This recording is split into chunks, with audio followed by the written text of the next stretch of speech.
गोरखपुर के खोराबार विकास खंड अंतर्गत ग्राम नवा अवल निवासी दो भाई रणविजय पांडेय और अवनीश पांडेय, ये दोनों भाई जिला ही नहीं पूरे प्रदेश में सुर्खियां बटोर रहे हैं। दरअसल कृषि आधारित व्यवसाय में तकनीकी का उपयोग करके इन दोनों ने बेरोजगारी का रोना रोने वाले युवाओं को सफलता की एक नई दिशा देने का कार्य किया है। बताते चले कि रणविजय पांडेय और अवनीश पांडेय मूल रूप से कृषि व्यवसाय और पशुपालन से ही जुड़े हैं, परंतु इन लोगों ने दोनों व्यवसायों की परंपरागत पद्धतियों को दरकिनार कर आधुनिक पद्धतियों को अपनाया है, जिसका परिणाम है कि चाहे पशुपालन हो या बागवानी, इन दोनों भाइयों का क्षेत्र में कोई मुकाबला नहीं है। प्रतिदिन 100 लीटर से ज्यादा दुग्ध उत्पादन किया जाता है। क्या नाम है आपका? रणवीर पांडे। आपका? अवनीश पांडे। तो ये जो दूध पानी का कार्य करते हैं आप लोग, इसमें गायों को रख रखाव को लेकर अभी क्या ऐसा करते हैं वो ताकि गर्मी में उनको राहत मिले? देखिए, गायों के लिए हम अपने से बढ़कर करते हैं। ये हमारे लिए सिर्फ गाय नहीं है, ये हमारे लिए समझिए कि इनका जब तक हम सेवा मतलब नहाना धुलाना ये सब इनको खिलाना पिलाना नहीं कर लेते हैं, खुद मतलब स्नान ध्यान नहीं करते हैं। और जैसे इंसानों को गर्मी लगती है उसी तरह से इन लोगों को भी गर्मी लगती है। इसके लिए इनके लिए फागर का व्यवस्था किए हैं, ऊपर टीना के नीचे थर्माकोल का व्यवस्था किए हैं, नीचे जो है पशुओं का गद्दा कहा जाता है मैट का व्यवस्था किए हैं। तो इससे चाहे कितनी भी दूध वाली गाय हो, कितना भी बड़ा थन हो, तो उनको बैठने में उठने में मतलब कोई दिक्कत नहीं होती है। उनका जो खुर है वो खराब नहीं होता है और गर्मी से ज़्यादा टेम्परेचर से इनको बचाया जाता है। और उस हिसाब से अंदर जब जाएंगे तो बाहर की अपेक्षा 3-4 डिग्री टेम्परेचर कम मिलेगा और इनको राहत मिलता है। वर्तमान में कितना पशुधन है आपके पास? अब वर्तमान में हमारे पास 4 गाय हैं और एक 4 भैंस।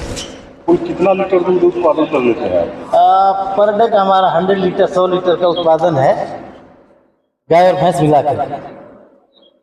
ये दूध कहाँ विक्रय करते हैं? अब दूध गर्मी के मौसम में गायों को ठंडक प्रदान करने के लिए पानी के फुहारे छोड़ने वाला संयंत्र लगाया गया है। डेयरी में साफ सफाई बनी रहे और गायों को बीमारियों से बचाया जा सके, इसके लिए नीचे मत की व्यवस्था भी की गई है।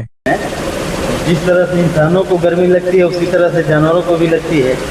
नीचे मैट बिछाए हैं, थर्माकोल भी लगवाए हैं ताकि इनको गर्मी में परेशानी ना हो। और इन लोगों का ध्यान हम विशेष रूप से रखते हैं। एक बढ़िया गौ सेवक हम कर सकते हैं। दुग्ध उत्पादन के साथ ही इन्होंने बागवानी में भी कीर्तिमान स्थापित किया है। अपने घर के पीछे तकरीबन 1 बीघे में उनके द्वारा बागवानी की जाती है, जिसमें सब्जियों के साथ ही चीकू नाशपाती जैसी इस क्षेत्र में कम दिखने वाले फलों के पेड़ भी लगाए गए हैं। यही नहीं, जिसके लिए सर्वाधिक इन्होंने प्रसिद्धि पाई वह है उनके खेत में लगा दुर्लभ प्रजाति के मियाजाकी जापान का आम का पेड़। अभी पांडे हमारा नाम है, हमारे छोटे भाई अवनीश पांडे जी हैं। ये आम आपको कहाँ से मिला? ये आम तो जो हमारे वहाँ लगाते हैं नर्सरी से मिला था, उनको ऑर्डर किए थे आम के लिए। तो हमको बढ़िया प्रजाति का बराबर अक्सर वो बंदा लगाता है। तो 4 पेड़ पिछले साल भी लगवाए थे। इसमें फल पिछली बार ही आ गया था 5-7। तो हम लोगों को इसके बारे में कुछ पता नहीं था। तो कहीं टेस्ट भी कराया था आपने कि ये मियाजाकी? जी, जी, इस बार इस पे जब फल आया है तो इसको हम टेस्ट कराए हैं, कई लोगों से कराए हैं और जब कराए हैं तो पता चला है कि नहीं ये मियाजाकी ही है। उसके बाद से इसका थोड़ा देख-रेख हिफाज़त और ज़्यादा मतलब बढ़ा दिए हैं और सेवा तो मतलब हम लोग करते ही हैं। अभी फिलहाल कितने पेड़ हैं ये मियाजाकी का आपके पास? अभी तो एक ही है। क्या प्लानिंग है इसकी, मार्केट में बेचेंगे? देखिए, अगर मार्केट से आप लोगों के माध्यम से कोई आ जाता है, किसी को चाहिए तो बेच देंगे, अगर नहीं कोई आता है तो फिर लास्ट ऑप्शन आएँगे। क्या